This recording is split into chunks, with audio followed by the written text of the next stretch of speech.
السلام علیکم دوستانو، په دې هیله چې ټول به راته روغ او جوړ یاست. نن یو ځل بیا افغان لوبغاړي په نړیوالو لیګونو کې ولوبېدل. راشد خان او فضل حق فاروقي د دوبۍ په نړیوال لیګ کې ډېر ښه وځلېدل. د خپلې لوبډلې دپاره زبردسته بهترینه بالینګ ترسره کړ. څلور افغان لوبغاړي د بنګلادیش پریمیر لیګ کې وځلېدل. ویډیو تر اخره راسره وګورئ، د ټولو په اړه معلومات درکوم.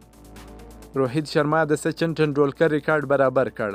د بارډر ګواسکر ټرافي د لومړۍ لوبې په دویمه ورځ د هند لوبډلمشر روهیت شرما که د یوې خوا لومړنی لوبډلمشر سو، په ټولو فارمټونو کې سلیزه جوړه کړه، نو له بلې خوا یو بل ریکارډ هم جوړ کړ. روهیت شرما چې د استرالیا خلاف د خپل خراب اوسط له امله د سیریز له پیل مخکې تر پوښتنو لاندې و، په ټیسټ کرکټ کې خپله نهمه سلیزه او لومړۍ سلیزه د استرالیا خلاف ترسره کړه. روهیت شرما 120 منډې جوړې کړې، 15 څلوریزې، 2 شپږیزې په بیټینګ شاملې وې.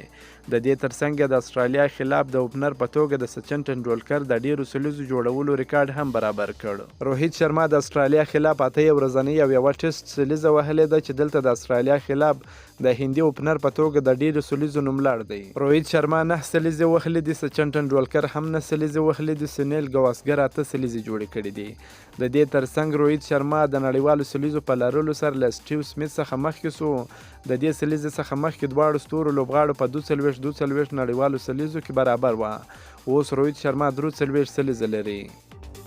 په بي پی ایل کې عظمت الله عمرزي او رحمان الله ګربز زبردسته بهترینه لوبه وکړه، خو لوبډلې لوبه وبایلل. نن په بي پی ایل کې عظمت الله عمرزي د رنګپور رایډرز لوبډلې په ګټه په 4 اورونو کې 34 منډې ورکړې، 2 مهمې وکټ یې واخیستلې، په بیټینګ کې هم 15 منډې جوړې کړې. بلخوا رحمان الله ګربز هم د رنګپور رایډرز لوبډلې ته په 22 بالونو باندې 90 منډې جوړې کړې، 2 شپږیزې، 1 څلوریزې په بیټینګ شامله وه. نوین الحق هم د نن د رنګپور رایډرز لوبډلې په ګټه ولوبېدی، په 4 اورونو کې 49 منډې ورکړې، کمه وکټ یې وانخیستل. د بي پی ایل په دویمه لوبه کې بیا ابراهیم زدران او کریم جنت ولوبېدل. ابراهیم زدران په 15 بالونو باندې 21 منډې جوړې کړې، 2 څلوریزې په بیټینګ کې شاملې وې. کریم جنت بې چټکه توپخانه ترسره کړه، په 9 بالونو باندې 18 منډې جوړې کړې، 2 څلوریزې، 1 شپږیزې په بیټینګ شامله وه. کریم جنت په بالینګ کې هم په 3 اورونو کې 13 منډې ورکړې، کمه وکټ یې وانخیستل، لوبډلې لوبه هم وبایلل.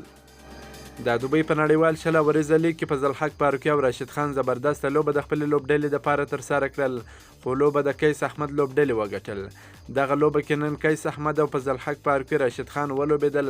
فضل حق فاروقي په 3.1 اورونو کې 20 منډې ورکړې، 2 پرله پسې وکټ یې واخیستې په 2 بالونو باندې، او راشد خان په 4 اورونو کې 40 منډې ورکړې، 2 وکټ یې واخیستې. کیس احمد بیا د خپلې لوبډلې په ګټه په 4 اورونو کې 38 منډې ورکړې، کمه وکټ یې وانخیستل، لوبه هم د کیس احمد لوبډلې وګټل.